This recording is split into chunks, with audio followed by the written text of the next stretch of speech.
Okay, we're here with Brian Kibler, who is a very multi-talented and multifaceted person and musician. He's in a band called the Phoenix Bridge, which check the 2014 archives to find out more about the Phoenix Bridge in their own words interview section. But right now I want to mainly focus on your acoustic solo stuff, because I've actually caught a couple of your shows, like even that one up at Volpe's that you did. When was that, last year? I think in December or something, where I stopped by. Yeah.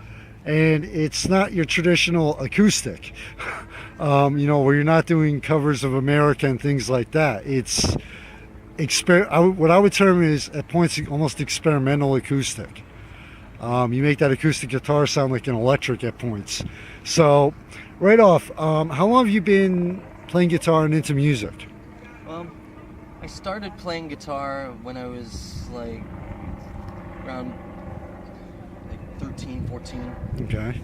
I didn't, I don't know, when I was 10 I wanted to be a drummer, and I even got a drum set, and I got pretty good at it, but then I played the thing so hard that I all but destroyed it, and so I kind of had to move over to guitar at that point. And I didn't really take it seriously until about the age of 15, and then it just hit me. That's what I wanted to do. So I would just lock myself in my room for hours on end every day and just listen to music and just go over it repeatedly until I had it down. I'm sure that caused a lot of blisters also. Yeah, it caused a lot of headaches for my family and my neighbors. But it was, I don't know, I didn't have a very good childhood, so it was my way of shutting the world out and just focusing on my passion, and it was very therapeutic for me, as well as just focusing on what I was passionate about. It just became this all-consuming force in my life. So basically, you, instead of the way some kids and even adults are, diving into drugs and alcohol and everything, you dove into music, and you did you made something with it, versus like you said, a lot of people will dive into the drugs, the alcohol, etc., and especially kids and teenagers. Because it's a known fact that music is very scientifically proven, music, whether listening or playing, is very therapeutic. I know when I want to escape the world, I drop on the laptop, hit the MP3s, boom, outside of that small space, nothing else exists. So you actually did use it for therapeutic reasons, which is really cool. I find that really cool and inspirational. Yeah, absolutely. I mean, I'll be point blank. It saved my life. The life I lived, my environment, the people around me, it was I grew up in Slatington, and just being the outsider, the loner, being very misunderstood, and I grew up with Asperger's syndrome. I didn't know I had it until I turned 34, but I was always, I don't know, people didn't understand me, and they just kind of made me feel like shit for it. I mean, life was poison, and my music was the antidote. No, I like the way you phrase that. I really do. So when did you actually, for part one we'll do the history, and part two we'll get into modern day. When did you actually join your first band? Do you remember when you actually joined your first band? I was 17, and word started getting around school that I played guitar, and suddenly I found myself joining a band with guys who were didn't seem to really know of me prior to that. And it's all of a sudden I was cool. I joined a band, and that's no matter how old you are. You're up on that stage. You could be the nerdiest. You could be the worst person in the world. You get up on that stage, or it's you're cool. Am I right? That's pretty much. Yeah. I'm not saying anything about you, but it seems like you could be a best-selling author. Nobody cares. You're up on that stage, and it's yeah. Well, it is a rush. There's really no feeling like it. Uh, just puts you at a unique vantage point too. Like all those people like watching you, and I'm sure. I don't mean to sound egotistical or anything, but I mean, You worked hard all your life. Anybody who earns it, you can flip an ego every once in a while, if you can, and you can back it up. yeah.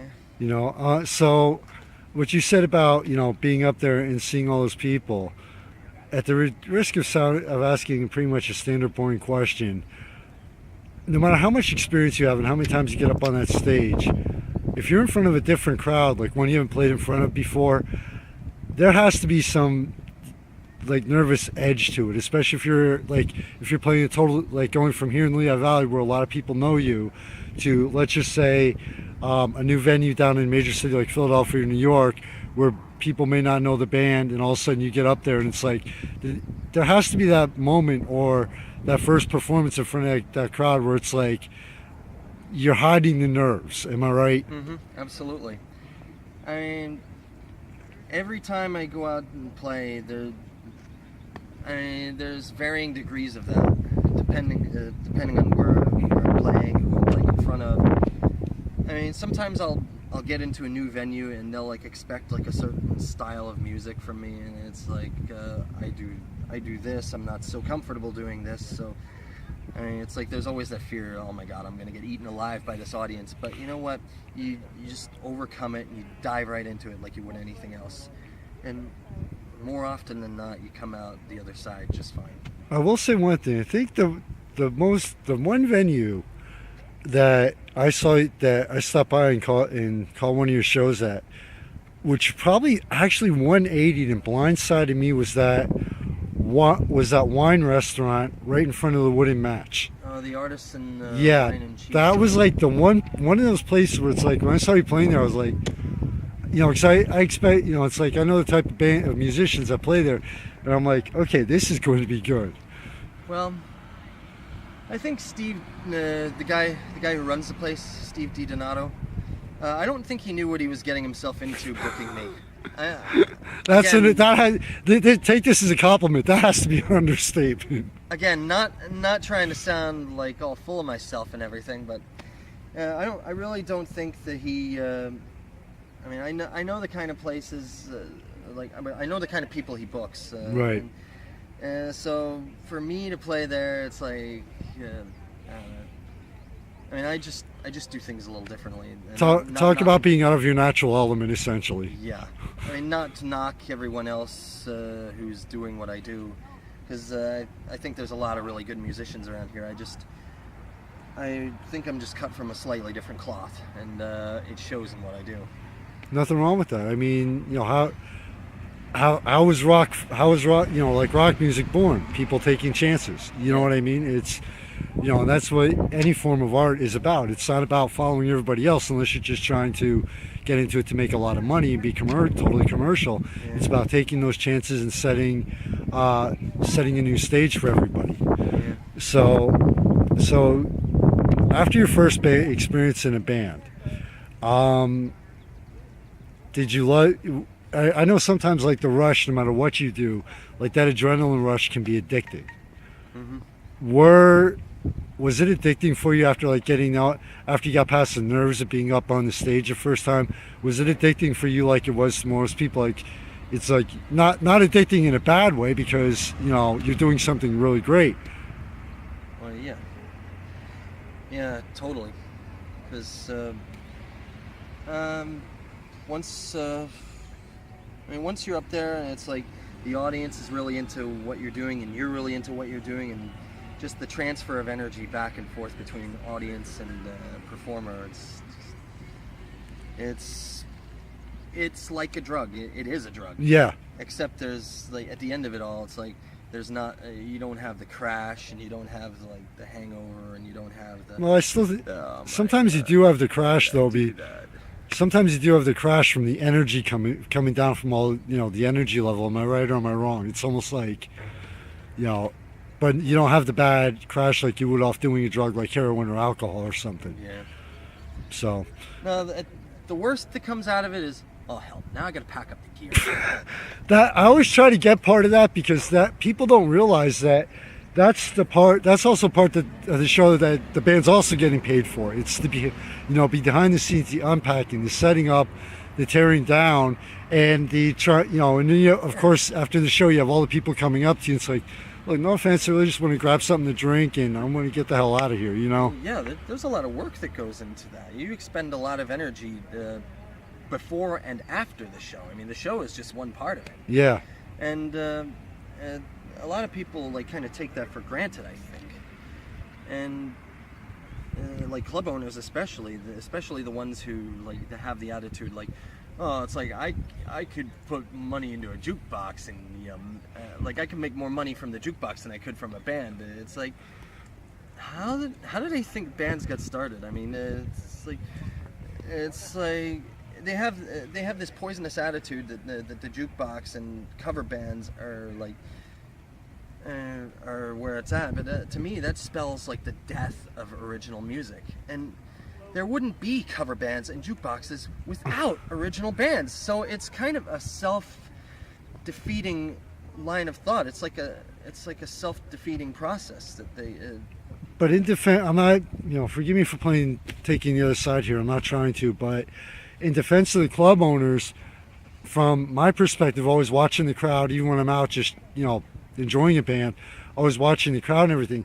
That has to do with a lot with, especially here in the Lehigh Valley, where this area, I grew up here in the 70s and 80s, used to be, and even the 90s, used to be fantastic for the original music.